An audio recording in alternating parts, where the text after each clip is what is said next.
Bonsoir à tous qui êtes venus ici au séminaire de Namur ou chez vous parce que la conférence sera après accessible en ligne. Cette soirée est d'ailleurs la deuxième d'un cycle de 4 conférences sur la dignité humaine. Avec la pastorale familiale et la pastorale des jeunes, donc je suis très heureux, au nom de la pastorale de la solidarité, de vous retrouver ici pour cette soirée, pour cette ludoconférence avec les jeunes embarqués sur le continent numérique avec vous.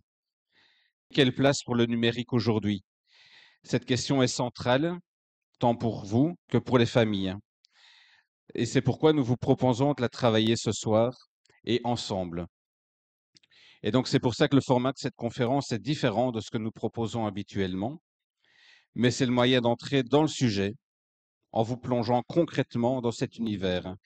D'ailleurs, merci à Olivier et à Valentin et Marie-Pierre de la Pastorale des Jeunes qui vont animer cette soirée. N'hésitez pas à mettre la vidéo en pause.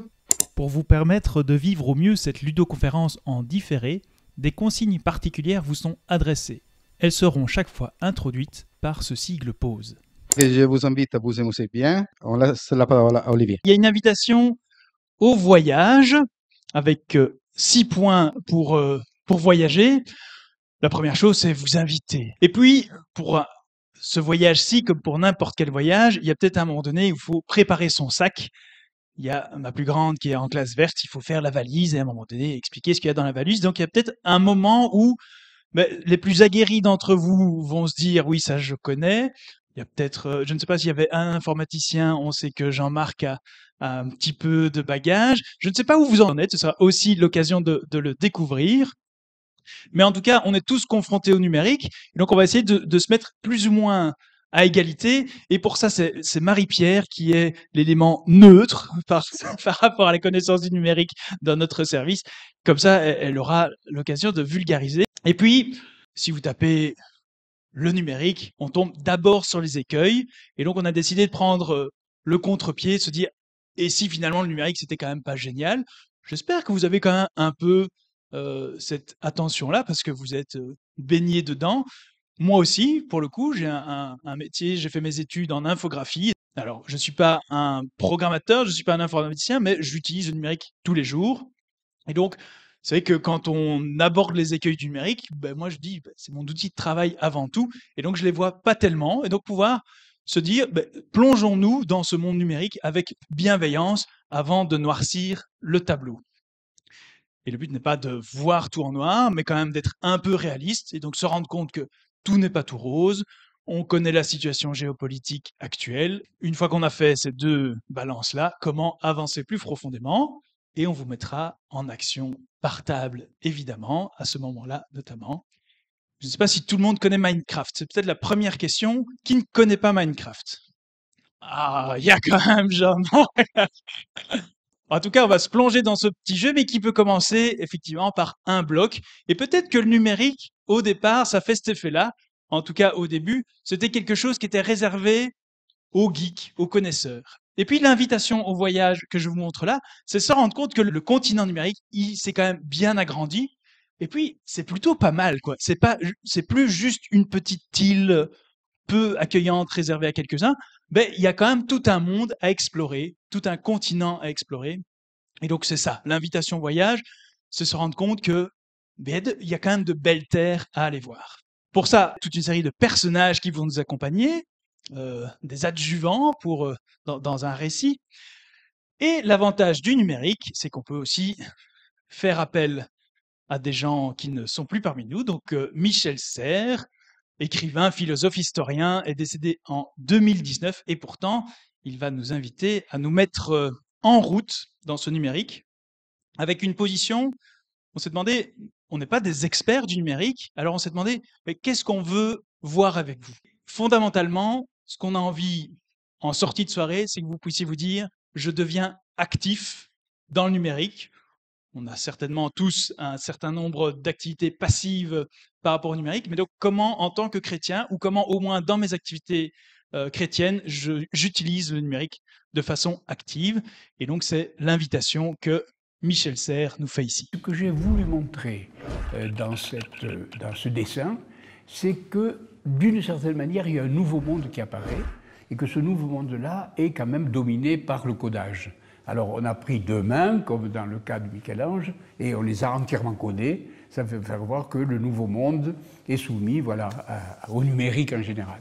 Ce qui est en crise aujourd'hui, c'est en gros les mêmes crises que nous avons connues 2 fois au moment de l'invention de l'écriture et au moment de l'invention de l'imprimerie. C'est-à-dire que toute cette révolution fait une sorte de pivot, de bascule de civilisation, de culture, de relations humaines, etc., et qui nous fait penser que les institutions sous lesquelles nous vivons aujourd'hui ont été inventées à une période où le monde n'était pas ce qu'il est devenu. Donc il y a une sorte d'obsolescence de l'ancien monde et de l'arrivée d'un nouveau monde. Alors évidemment, c'est vrai que tout est réinventé d'une certaine manière, il n'y a pas de doute. Oui. Je voudrais que mimer celui qui regarde la télévision. Il regarde la télévision. Hein, il regarde la télévision. Il est devant son ordinateur. Quand vous êtes en voiture, il y a la position passager et la position conducteur. C'est-à-dire la position passive et la position active. Et c'est ça la différence qu'il y a entre les anciens médias et les nouveaux médias. D'un côté, une position passive, et on s'endort.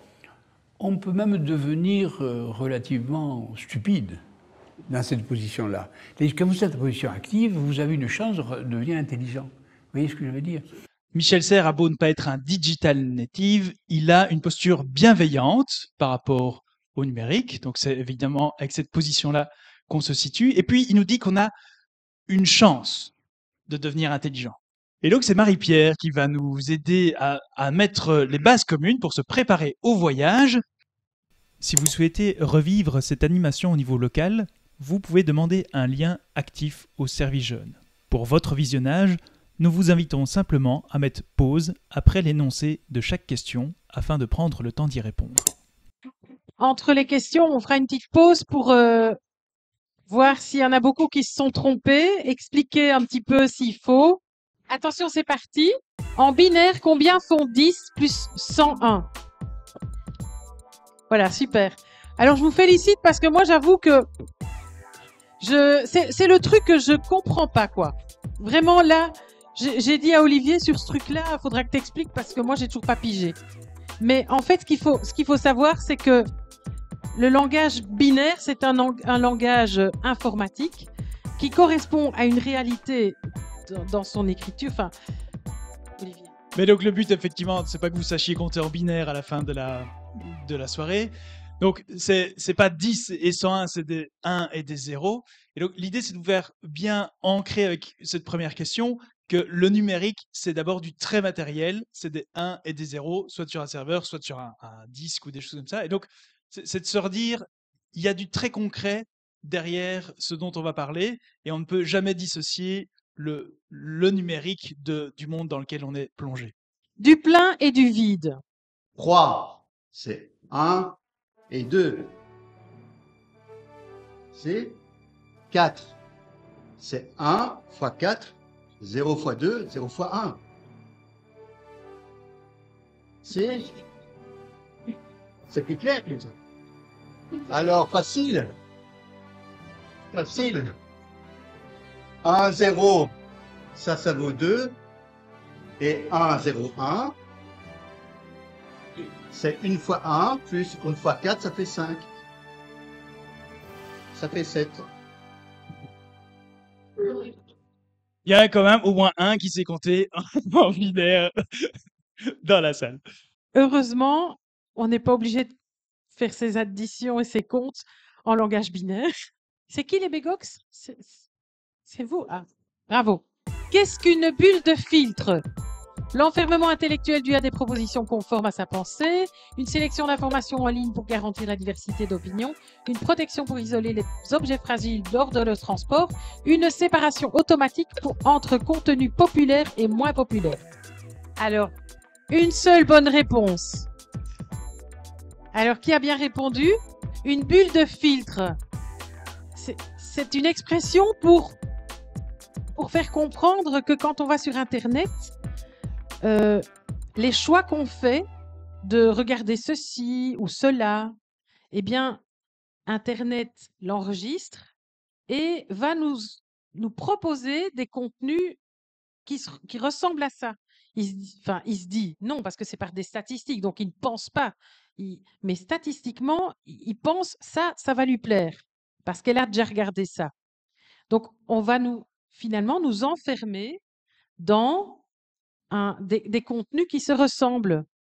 Donc, si vous regardez des contenus politiquement marqués, vous avez peu de chances et de moins en moins de chances que les propositions qu'Internet va vous faire soient des propositions différentes qui élargissent votre regard.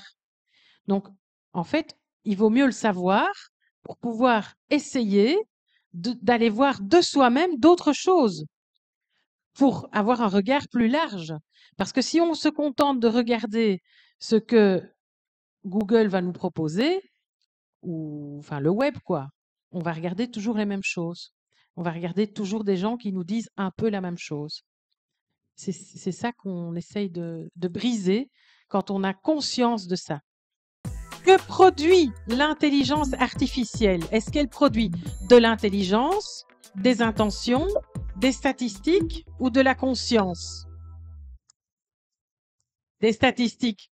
Je vous avais un petit peu aidé dans mon explication précédente. Alors, quel élément n'a pas contribué à l'explosion du deep learning ces dernières années? Donc, c'est ce qui n'a pas contribué qu'on vous demande de marquer, hein. Alors, le deep learning, c'est un procédé d'apprentissage pour l'intelligence artificielle. L'intelligence artificielle devient de plus en plus puissante. Elle sait, entre guillemets, de plus en plus de choses. Grâce à quoi? Grâce à 3 choses qui sont écrites là, mais pas une 4e, qui n'a rien à voir. Voilà. Donc, la bonne réponse, c'était le 2, le vert. C'est les progrès en informatique quantique qui ne contribuent pas à cette explosion de l'intelligence artificielle aujourd'hui.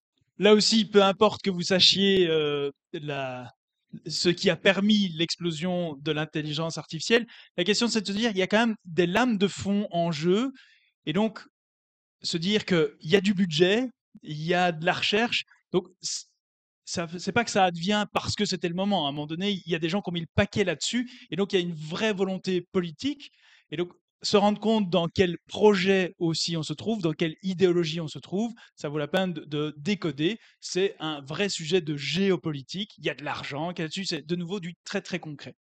Quelle est la définition de digital en français? Relatif au numérique, relatif au réveil, relatif à l'utilisation relatif au doigt.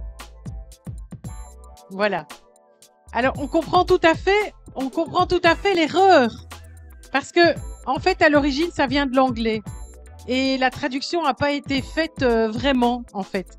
Digital display, ça veut dire affichage numérique en anglais. Et on a gardé le mot digital, mais digital chez nous, ça veut dire les doigts. Quel mot désigne le langage entre 2 machines? Les paquets, le Wi-Fi, la communication, le protocole. Voilà, c'est le protocole. Qu'est-ce que le web? L'ensemble des services Internet, l'infrastructure physique d'Internet, une version améliorée d'Internet, un système centré sur l'affichage de contenu. Un système centré sur l'affichage de contenu. Personne n'a bon. Alors en fait, il ne faut pas confondre différents termes. Le web, c'est des contenus auxquels on a accès et pas tout le reste, quoi. C'est simplement la toile, le web. Donc des différents endroits où on peut aller pêcher des trucs. Moi, je dirais ça. Je sais pas si c'est tout juste, mais puisqu'on a demandé à la nulle de parler, la nulle, elle parle. Vous avez compris? Ah ben voilà, j'ai bien fait de parler alors. Ok. Quel est le nom de l'ancêtre d'Internet? La toile, ARPANET, le Minitel, IRL. ARPANET. 3 bonnes réponses. Internet n'est pas très vieux. Donc, ARPANET était un réseau militaire américain qui a été conçu non pas comme une arborescence avec un arbre. Le problème d'un réseau de télécommunications en arbre, quand vous coupez une branche, tout le restant est coupé. Et donc, on a fait en fait un treillis, une toile. Et là, quand on coupe, la communication peut passer ailleurs. Donc, c'est un réseau qui était conçu pour résister aux bombes atomiques. Merci beaucoup. Et donc, dans du vocabulaire que vous avez vu passer, il y a la communication par paquet. Donc, ce maillage et la communication en découpant vos informations permettent un réseau robuste, d'où le succès, sans doute, de notre Internet. Dernière question. Alors, Noflagumi doit challenger équipe de nuit avec cette dernière question. Si votre ordinateur était un taxi, à quoi peut-on comparer un moteur de recherche? Par exemple, Google. À la compagnie de taxi, à son GPS, à son moteur ou bien au taximène? C'est bon. Alors, tout le monde a bon, c'est déjà super. Donc, effectivement, vous avez bien compris que le moteur de recherche, il est là pour aller chercher l'information dont vous avez besoin. Si vous ne demandez pas bien ce que vous voulez, vous n'aurez pas ce que vous cherchez. Qui a gagné? Et sur la première marche du podium, l'équipe de nuit! Peut-être une précision sur le GPS, même si vous avez super bien répondu. L'ennui du GPS, c'est qu'il faut à un moment donné imaginer qu'il supprime une ville de la carte ou qu'il transforme le golfe du Mexique en golfe de l'Amérique. Et donc, même si aucune information n'est vraiment produite par Google, ben, la force du GPS est un petit peu intense.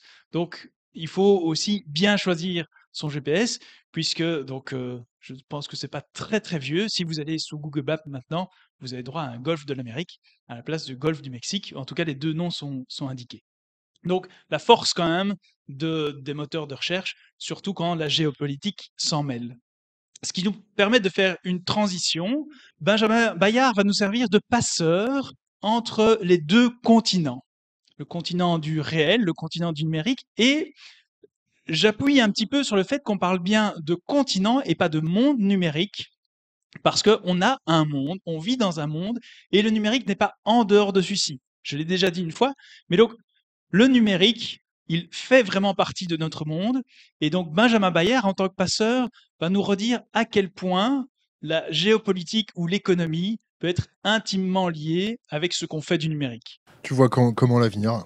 Pour le moment, l'avenir, moi, je le vois très sombre, mais pas par une analyse politique autour d'Internet, par une analyse plus macro.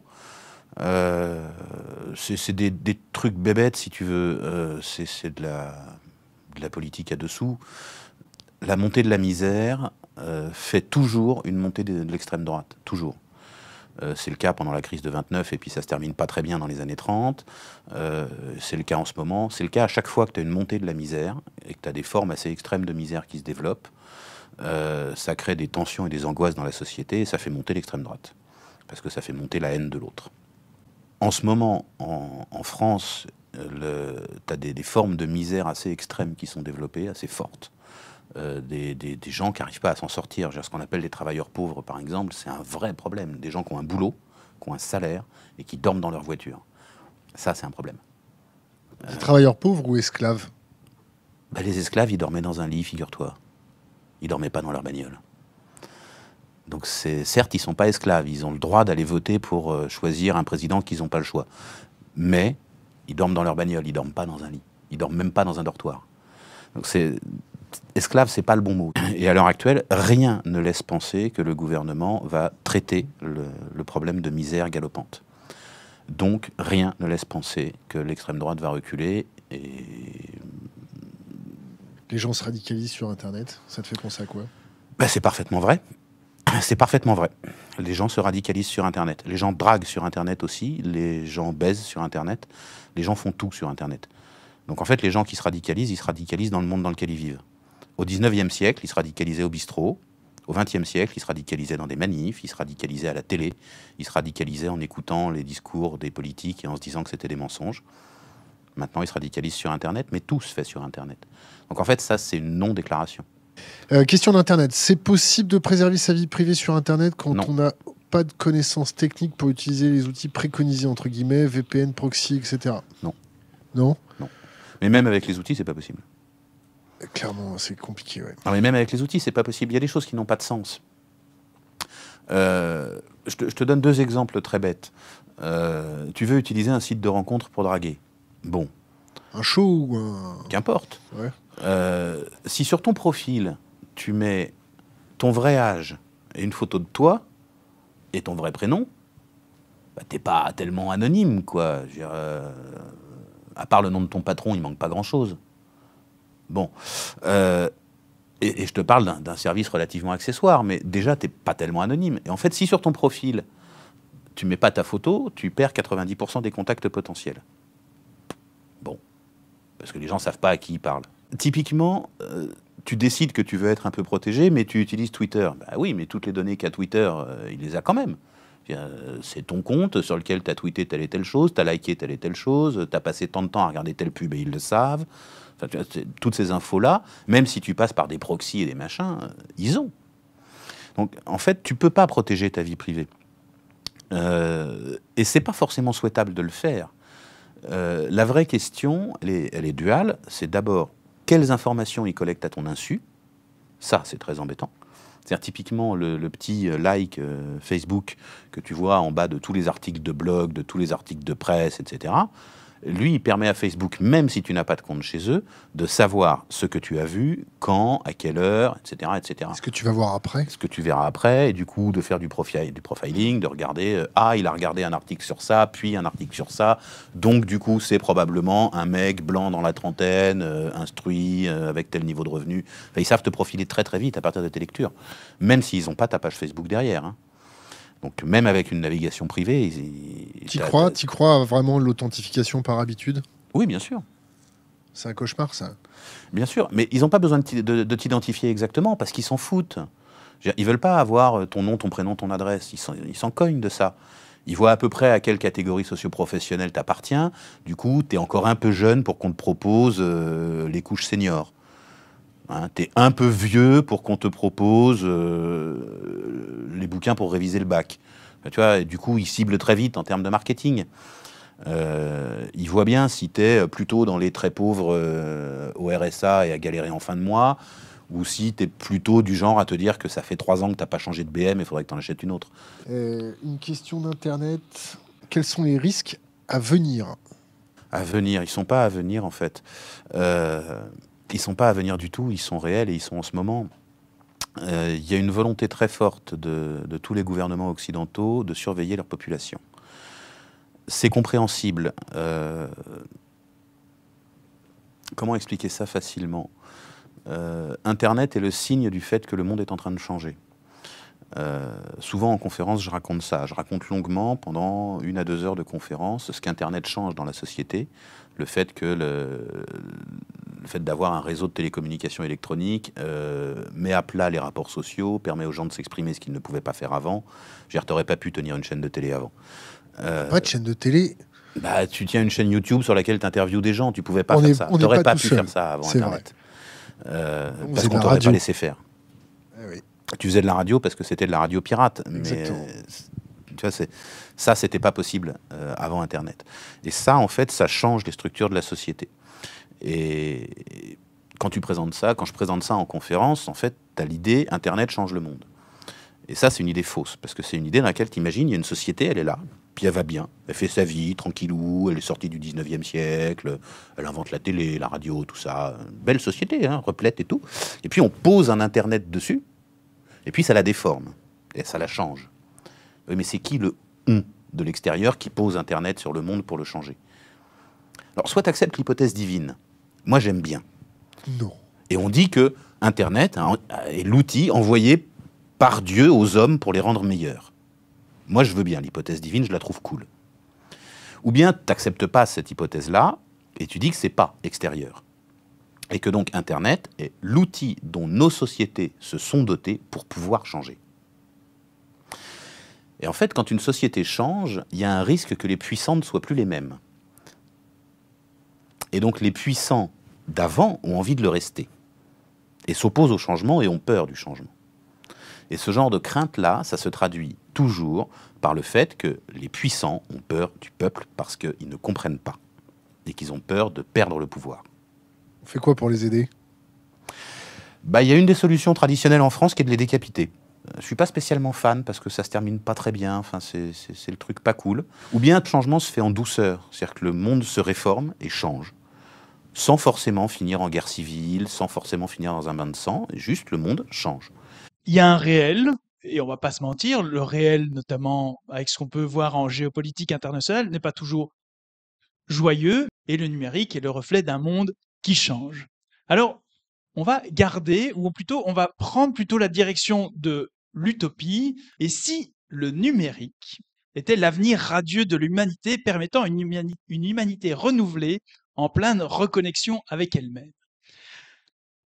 Je le lis parce que dans ma bouche, c'est pas tout à fait sincère. C'est vrai que j'ai certaines réserves sur le numérique, mais justement, le jeu, c'est pouvoir plonger dans la pensée de quelqu'un qui est totalement pro-numérique.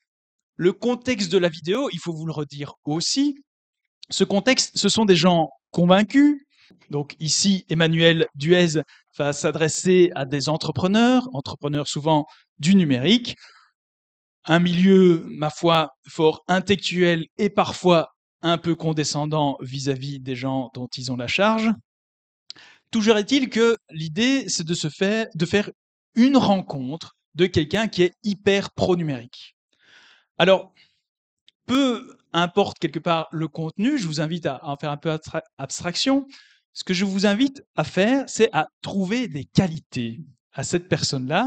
Essayez de vous mettre dans la peau de ce personnage, donc Emmanuel Duez, qui est fondatrice d'une start-up par rapport à l'accompagnement des transitions des organisations. Donc, je vous invite à vous plonger dans son langage, à le recevoir et voir comment vous pouvez vous laisser interpeller par quelqu'un qui serait quand même très, très optimiste par rapport au numérique. Pourquoi finalement il est de bon ton d'espérer ? Est-ce que finalement cette révolution anthropologique, cette révolution digitale, elle ne laisse pas poindre l'homme au cœur de tout ? Nous, ce qu'on observe au cœur des entreprises, c'est ça. C'est que les entreprises les plus en avance sur la transformation numérique viennent de se rendre compte qu'en fait, le vrai sujet, c'est pas les outils, c'est pas la techno, c'est pas le business, ce sont les hommes. Comme si finalement la transformation digitale c'était un raz-de-marée qui ne laissait à la fin que l'essentiel. J'oserais même dire l'existentiel. Nous, quand on travaille à la transfo, à la fin, on revient auprès des COMEX et on leur dit voilà, pour répondre à cet enjeu de transformation et donc d'engagement des collaborateurs, parce que sans engagement des hommes, il n'y aura pas de transformation des entreprises et il n'y aura pas de transformation de la société. Il y a 4 mots qui reviennent systématiquement. Ces 4 mots, c'est le sens, la transparence, la reconnaissance et la confiance.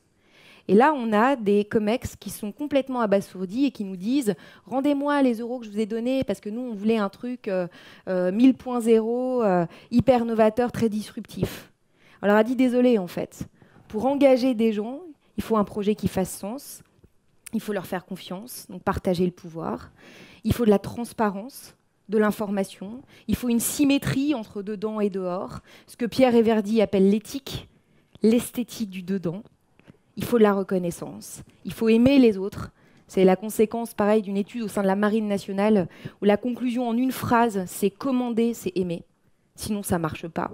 Sinon, personne ne vous suit au carton. Et moi, je crois qu'en fait, cette révolution digitale, elle est peut-être salvatrice parce qu'on est en train de se rendre compte, après des années et des années où on a construit des dogmes, des process, des organisations ultra complexes, où on s'est tous fait des nœuds au cerveau, qu'en fait, un homme, il est drivé par des choses hyper simples. Et qu'on est en train de revenir à ça. Un autre signal faible qu'on sent très très fort, c'est la quête de spiritualité. Dans mon microcosme des entrepreneurs, il y a une espèce de mode un peu bizarre, que j'ai trouvé bizarre au début, la méditation, ils cherchent un truc. Et moi, je me suis dit, mais qu'est-ce que c'est que ces bobos parisiens qui font des retraites un peu bizarroïdes ? Et en fait, en creusant, j'ai compris, ils sont à la recherche de leur sens à eux. Ils se sont rendus compte qu'en fait, pour essayer d'imaginer une vision de société fédératrice, pour embarquer des gens dans un projet, il fallait déjà être ancré dans ses valeurs, avoir répondu à ses propres questions.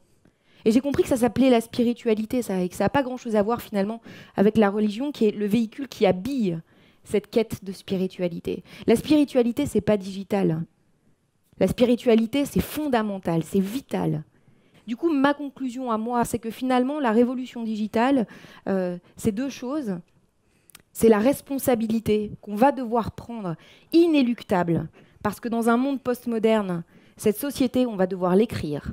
Et on ne peut pas attendre un homme providentiel, on ne peut pas attendre un président de la République, on ne peut pas attendre un PDG qui aura la science infuse et qui va trouver la solution à cette quête-là.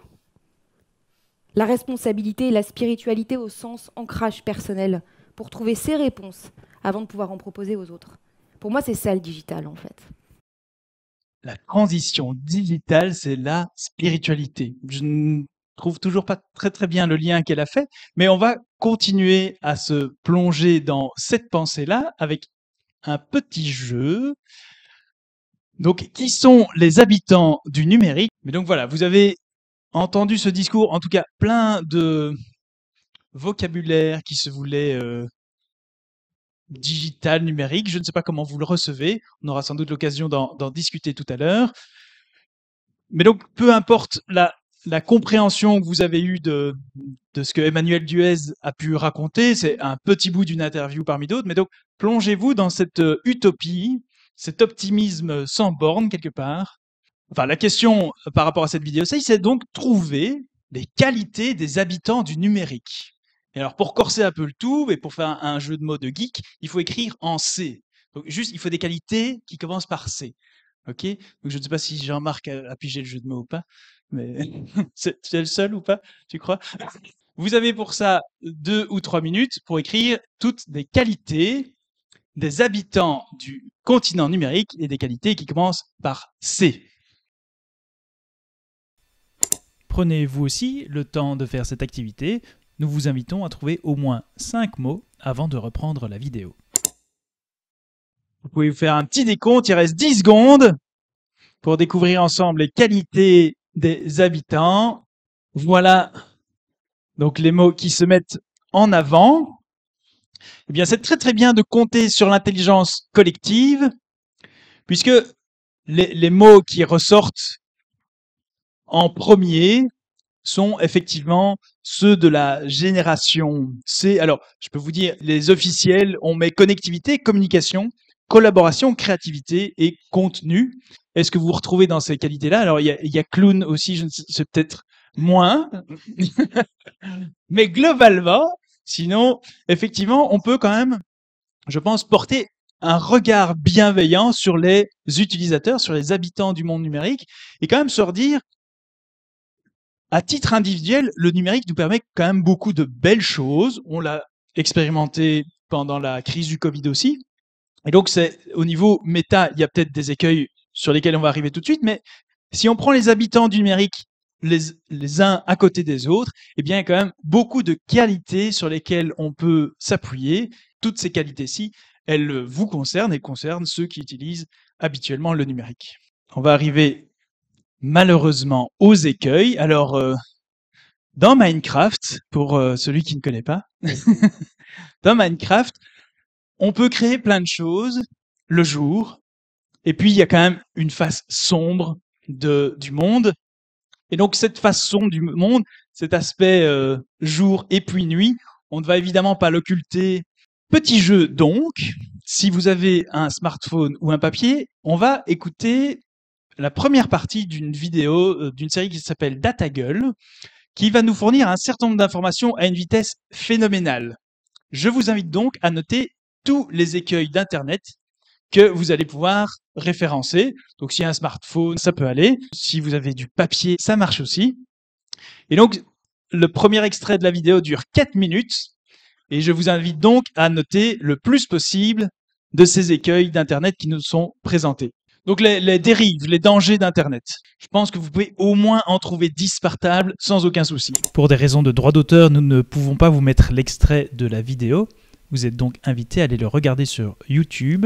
Vous êtes invité à regarder les 4 premières minutes 30 du DataGull numéro 95.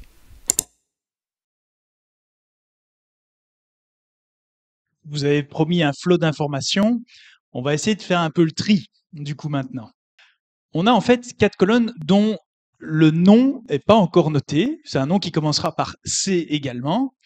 Et donc, je vous invite à essayer de classer les problèmes que vous avez rencontrés dans cette vidéo ou d'autres auxquels vous pensez. Vous pouvez les classer dans n'importe quelle colonne. Et moi, au fur et à mesure, je vais essayer de les rediriger en fonction de la bonne colonne. Et puis ensemble, on essaiera de trouver un titre à ces colonnes. Pour cette rediffusion, nous vous proposons d'inverser les 2 activités puisque vous ne pouvez malheureusement pas participer en direct. Dans un premier temps, quand les colonnes remplies s'afficheront, nous vous invitons à mettre pause pour en trouver les titres. Dans un deuxième temps, vous pourrez alors replacer vos propres mots dans les colonnes dont vous avez trouvé les titres.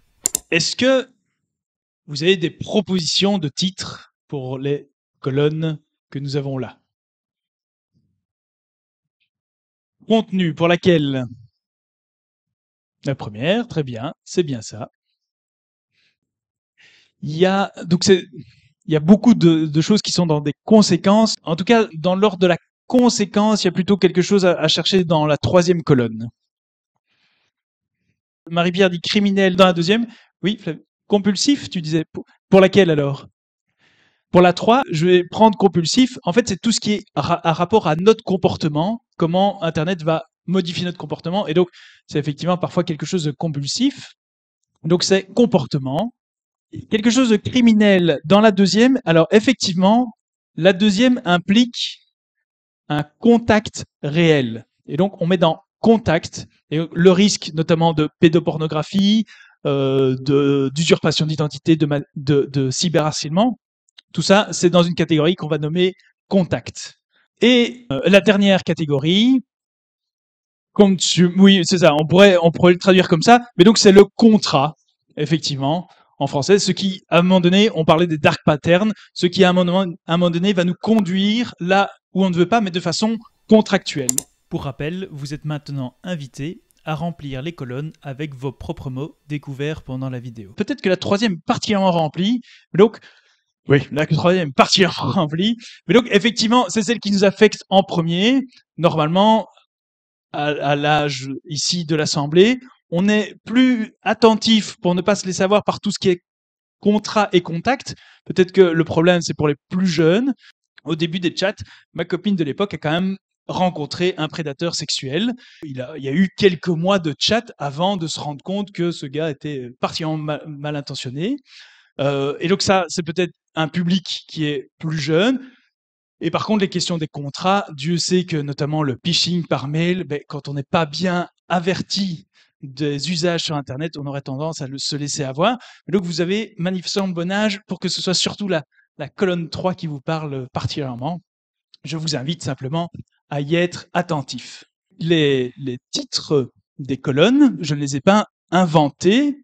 C'est l'ONU dans une note sur les droits de l'enfant dans l'usage du numérique. Alors, les droits de l'enfant, c'est de 0 à 18 ans. Donc, c'est de grands enfants. Donc, c'est une définition de l'enfant de façon inclusive. Mais donc, l'ONU a émis une note concernant les droits de l'enfant sur Internet qui n'est pas très grande. Enfin, elle fait 24-25 pages, donc vous pouvez la lire.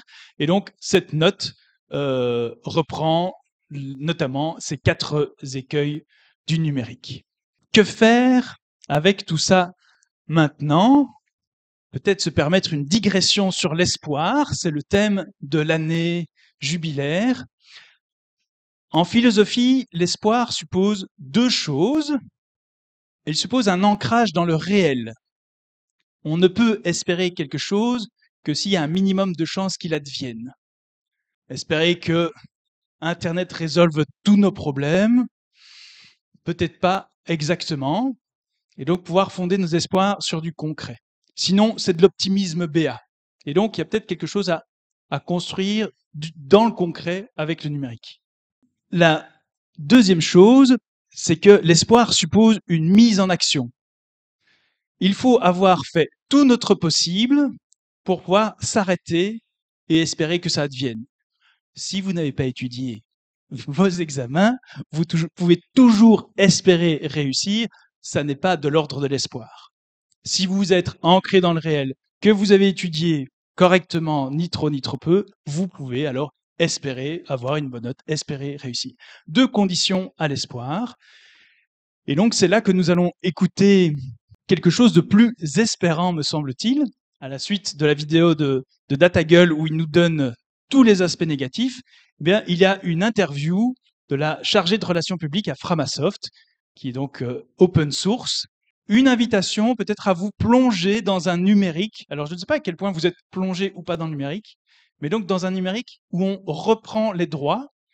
Et un peu comme on a vu dès le début, le numérique s'ancre dans le réel. Le numérique qu'elle propose, c'est pas juste une nouvelle structure du numérique, c'est une nouvelle structure de société. Et donc, là, peut-être il y a un espoir que le numérique change notre façon de faire société. Je vous invite maintenant, une fois qu'on a pesé le pour et le contre, à avoir un chemin d'espérance. C'est l'orientation que prend la suite de notre soirée. Quel chemin d'espérance avec le numérique? L'interview d'Angie Gaudion se trouve à la suite de la vidéo DataGull que vous avez regardée précédemment. Vous pouvez donc regarder la vidéo à partir de 4 minutes 30 jusqu'à la fin. Comme on vient de le voir, on peut avoir une certaine maîtrise sur le numérique. On peut aussi bien agir sur le numérique. On a vu plusieurs intervenants qui ont une vision à la fois très négative, peut-être très idéaliste, peut-être aussi très positive. L'Église, en fait, a aussi sa vision sur le numérique, et notamment sur les réseaux sociaux. À travers le dicastère pour la communication, le dicastère, c'est l'équivalent d'un ministère, si on veut, l'Église a édité une note qui s'appelle « Vers une présence totale ». On entend déjà quelque chose qui engage, qui nous engage. Et dans cette note, ce qui est assez intéressant, c'est qu'il y a une analogie faite avec un passage de la Bible, qui est le chemin, enfin, ou la route de Jéricho. Je ne sais pas si ça vous dit quelque chose. Pour certains, oui, peut-être pour certains, non. Bah justement, on va quand même le relire pour se le remettre en tête. Alors, c'est dans l'Évangile selon saint Luc. Mais lui, voulant se justifier, dit à Jésus, « Et qui est mon prochain ?» Jésus reprit la parole. Un homme descendait de Jérusalem à Jéricho, et il tomba sur des bandits. Ceux-ci, après l'avoir dépouillé et roué de coups, s'en allèrent, le laissant à moitié mort. Par hasard, un prêtre descendait par ce chemin. Il le vit et passa de l'autre côté. De même, un lévite arriva à cet endroit, il le vit et passa de l'autre côté. Mais un samaritain, qui était en route, arriva près de lui. Il le vit et fut saisi de compassion. Il s'approcha et pansa ses blessures en y versant de l'huile et du vin, puis il le chargea sur sa propre monture, le conduisit dans une auberge et prit soin de lui. Le lendemain, il sortit 2 pièces d'argent et les donna à l'aubergiste en lui disant « Prends soin de lui, tout ce que tu auras dépensé en plus, je te le rendrai quand je repasserai. » Lequel des 3, à ton avis, a été le prochain de l'homme tombé aux mains des bandits? Le docteur de la loi répondit « Celui qui a fait preuve de pitié envers lui. » Jésus lui dit « Va, et toi aussi fais de même. » Sur les réseaux sociaux, je vous apprends rien, il y a de tout. Il y a des contenus qui sont très négatifs, parfois très offensants, à la limite aussi du racisme, à la limite, ça pourrait être aussi de la pornographie. Il y a voilà, des contenus assez négatifs. Et justement, l'Église n'oublie pas cela. Et voilà ce que cette petite note dit à propos de cela. Le long des autoroutes numériques, de nombreuses personnes sont blessées par la division et la haine. Nous ne pouvons pas faire comme si cela n'existait pas. Nous ne pouvons pas être de simples passants silencieux. Pour humaniser les environnements numériques, il ne faut pas oublier ceux qui sont laissés pour compte. Nous ne pouvons voir ce qui se passe que si nous adoptons le point de vue de l'homme blessé dans la parabole du bon samaritain. Comme dans la parabole où nous sommes informés de ce que l'homme blessé a vu, le point de vue des marginalisés et des blessés numériques nous aide à mieux comprendre le monde de plus en plus complexe d'aujourd'hui. C'est vrai que sur les réseaux sociaux, je ne sais pas si c'est votre cas, quand vous voyez quelque chose de négatif, bah, soit que vous passez, ou peut-être que ça vous fait réagir. Il y en a qui écrivent des commentaires, il y en a qui font juste passer. On parlait aussi un peu des bulles de filtre, dont les logiciels, je vais dire, nous font passer à côté de certaines choses. Et puis, en même temps, il y a aussi de très belles choses sur les réseaux sociaux. Certains suivent peut-être des influenceurs cathos ou des youtubeurs, voilà, des gens qui ont quand même une très belle présence. Bien, l'Église nous appelle aussi à cela, à être une présence chrétienne dans toute notre vie. Et toute notre vie, ça passe aussi par le numérique, tout simplement. Et justement, le texte nous dit, donc toujours le texte du dicaster, Le bon samaritain, attentif et ouvert à la rencontre du blessé, est incité par la compassion à agir et à prendre soin de lui. Il soigne les blessures de la victime et l'emmène dans une auberge pour lui assurer des soins continus. De même, nos envies de faire des réseaux sociaux un espace plus humain et relationnel doivent se traduire par des attitudes concrètes et des gestes créatifs. Je vous invite à travailler toujours en sous-groupe, à répondre un peu à cet appel. Comment nous, en tant que chrétiens, on peut agir sur le continent numérique? Pour toujours rester aussi un peu dans l'analogie de Minecraft, vous savez que dans Minecraft, bah voilà, un des piliers du jeu, c'est ce qu'on appelle donc le craft, donc aller chercher des ressources pour en faire de nouvelles. Si on prend ce tableau ici, on prend du bois et ça en fait un bateau. Nous, on ne veut pas avoir un bateau, on veut avoir une présence réelle, chrétienne, sur le numérique, et notamment sur les réseaux sociaux. Avec nos compétences individuelles, notre vécu, je vous invite à partager entre vous vraiment, oui, qu'est-ce qui pourrait faire, comment concrétiser un peu cette présence chrétienne.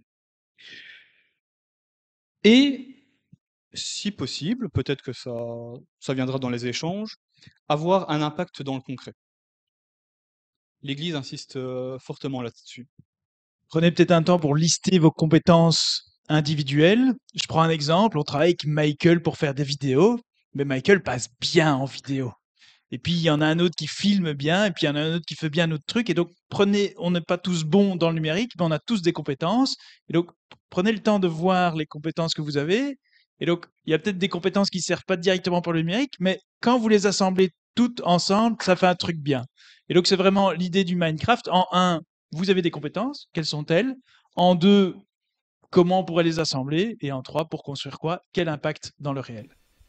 Cette activité est normalement un travail de groupe. Néanmoins, si vous souhaitez déjà y réfléchir, vous pouvez le prendre à l'envers, c'est-à-dire déterminer un projet que vous souhaiteriez voir réalisé, déterminer les compétences nécessaires pour y parvenir, et enfin, identifier quelles sont vos propres compétences que vous pouvez mettre au service de ce projet. J'espère que vos échanges ont été constructifs et fructueux. Alors, on ne va pas interroger chaque table maintenant, on pourra le faire lors des questions-réponses. Vous constatez qu'Olivier est en train de distribuer un petit coffre, qui est un coffre Minecraft. Et à l'intérieur, il y a des petits conseils. Ces conseils viennent aussi du Dicaster, et justement, ça nous aide à passer du numérique au concret. Pour conclure, je vais juste reprendre les mots aussi du Dicaster, qui conclut ainsi. Que l'image du bon samaritain, qui a soigné les blessures du blessé en y versant de l'huile et du vin, soit notre inspiration. Que notre communication soit un baume qui soulage la douleur et un bon vin qui réjouisse les cœurs. Que la lumière que nous apportons aux autres ne soit pas le résultat de cosmétiques ou d'effets spéciaux, mais plutôt celui d'être proche, aimant et miséricordieux envers ceux qui sont blessés et laissés sur le bord de la route. Je vous invite à vraiment être une belle présence chrétienne sur les réseaux et sur le numérique. Par humilité, nous n'aurons pas le mot de la fin de cette soirée, on va le laisser à quelqu'un d'autre. Peut-être qu'on peut, après l'intervention du pape, prendre un moment d'échange. Si vous avez des questions sur la ludoconférence qu'on vient d'avoir, n'hésitez pas à la poser, on fera passer le micro. Et puis sinon, on peut encore avoir un temps d'échange informel. Si certains d'entre vous veulent partager à l'ensemble du groupe des bonnes pratiques, j'ai entendu qu'il y avait des choses qui se faisaient déjà, donc n'hésitez pas à les partager à l'ensemble du groupe. Donc voilà, il y aura un temps où on peut échanger. En attendant, je vous invite à écouter notre dernier petit personnage Minecraft, que assez reconnaissable, enfin j'imagine. En tout cas, tant qu'il n'y en a qu'un seul de vivant à la fois, c'est plus facile à reconnaître. Donc on sait lequel c'est. Je rêve d'une communication de cœur à cœur, en nous laissant toucher par ce qui est humain, en nous laissant blesser par les drames que vivent tant de nos frères et sœurs. C'est pourquoi je vous invite à sortir davantage, à oser davantage, à risquer davantage, non pas pour diffuser vos idées, mais pour raconter la réalité avec honnêteté et passion. Je rêve d'une communication qui sache aller au-delà des slogans et maintenir les projecteurs sur les pauvres, les derniers, les migrants, les victimes de la guerre. Une communication qui favorise l'inclusion, le dialogue, la recherche de la paix. Comme il est urgent de donner de la place aux artisans de paix. Ne vous lassez pas de raconter leurs témoignages partout dans le monde. Je rêve d'une communication qui éduque à renoncer un peu à soi pour laisser de la place à l'autre. Une communication passionnée, curieuse et compétente qui sache s'immerger dans la réalité pour pouvoir la raconter. Cela nous fait du bien d'écouter des histoires à la saveur évangélique qui, aujourd'hui, comme il y a 2000 ans, nous parlent de Dieu, de la façon dont Jésus, son Fils, l'a révélé au monde. Frères et sœurs, n'ayez pas peur de vous engager, de changer, d'apprendre des langages nouveaux, de parcourir des chemins nouveaux, d'intégrer l'espace numérique. Faites-le toujours sans vouloir vous laisser absorber par les outils que vous utilisez, sans vouloir faire de l'outil un message, sans banaliser, sans remplacer les relations humaines réelles, concrètes, de personne à personne, par la rencontre en ligne. L'Évangile est une histoire de rencontres, de gestes, de regards, de dialogues dans la rue et à table. Je rêve d'une communication qui sache témoigner aujourd'hui de la beauté des rencontres avec la Samaritaine, avec Nicodème, avec la femme adultère, avec l'aveugle Bartimée. Jésus, comme je l'ai écrit, est attentif aux personnes, à leurs préoccupations, à leurs souffrances. Nous, communicateurs, sommes appelés à faire de même, parce qu'en rencontrant l'amour de Jésus-Christ, nous devenons capables de tisser des liens fraternels, de reconnaître la dignité de tout être humain et de prendre soin ensemble de notre maison commune. Aidez-moi, s'il vous plaît, à faire connaître le cœur de Jésus au monde, à travers la compassion pour cette terre blessée. Aidez-moi à travers la communication à faire en sorte que le monde, qui survit au milieu des guerres, des déséquilibres socio-économiques, du consumérisme et de l'utilisation anti-humaine de la technologie, puisse retrouver ce qui est le plus important et le plus nécessaire, le cœur. Aidez-moi à travers une communication qui est un instrument pour la communion. Avant de faire circuler le micro, merci d'avoir consacré une soirée, d'avoir osé même en cote pour certains, d'avoir consacré cette soirée-là à une sortie de cote sans savoir à quoi vous vous attendiez forcément. Donc vraiment, merci à chacune et chacun d'entre vous d'avoir choisi cette soirée pour se poser des questions. Et donc je vais simplement passer le micro et ceux qui ont envie d'interpeller ou de dire quelque chose, le micro est à vous et la discussion pourra encore se prolonger pour certains à table si vous voulez. Mais prenons un temps ici, si vous le voulez bien, pour que vous puissiez nous dire ce que vous retirez de la soirée ou partager quelque chose de vos expériences du numérique. C'est très actuel ce que vous avez présenté, surtout tout l'enjeu géopolitique. Et aussi, on est en train de voir dans nos cours à Louvain-la-Neuve tout l'enjeu aussi de vulgarisation et médiation que nous devons appliquer.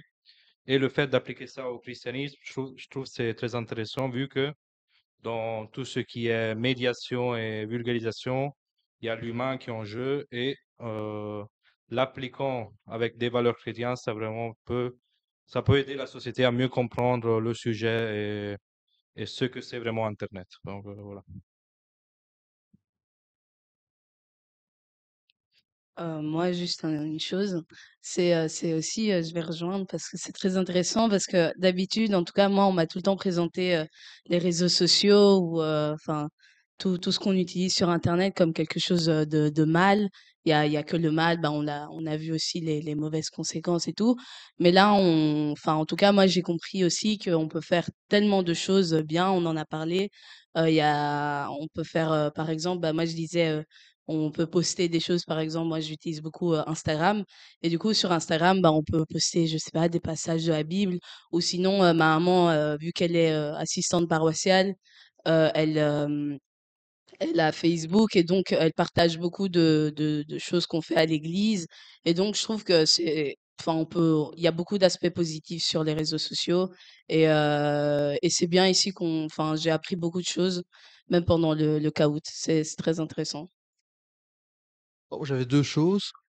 D'abord par rapport à merci pour la conférence, ludique, très intéressante. Hem et je pense que c'est filmé, donc ça sera projeté. Je dis ça parce qu'en fait, on aurait pu être un peu plus nombreux aujourd'hui, mais le numérique va compléter cette conférence puisque, d'autres personnes vont pouvoir la voir et donc, voilà, par le numérique, ça permet de pouvoir, d dans un cas très concret ici, de partager tout le contenu là super intéressant, tout le travail qui a été fait et de pouvoir donner, j'ai envie de dire une deuxième vie, à ce qui a été partagé ici.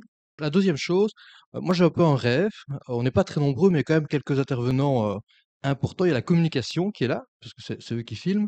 Il y a la pastorale des jeunes qui est là et puis il y a quelques jeunes, des universitaires qui ont la connaissance, qui ont l'expérience et qui a des choses et on a parlé du continent numérique et moi j'aurais le rêve que notre diocèse, puisqu'on est en diocèse ici, qu'il y ait un peu, une pastorale, sur ce continent numérique, qu'il puisse y avoir une présence et je pense qu'en attendant notre nouvel évêque, qu'il puisse avoir cette impulsion de proposer quelque chose, au niveau du diocèse pour être présent, hem, au niveau de l'église, mais une église qui est envoyée. Je pense qu'il y a la première communauté, qui se fait en Amérique, qui est une communauté, numérique, comme il peut y avoir des trappistes ou, j'ai lu quelque part, sur les réseaux sociaux qu'il y a une communauté, qui se forme au niveau numérique et je pense qu'il y a une présence qui est là.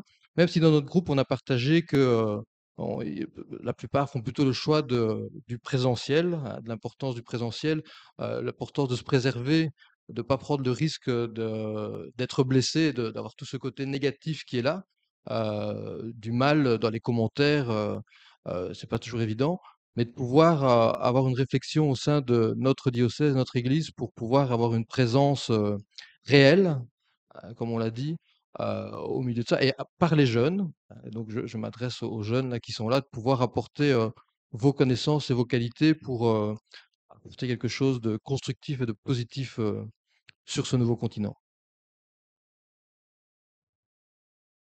On va rajouter, un petit côté sucré.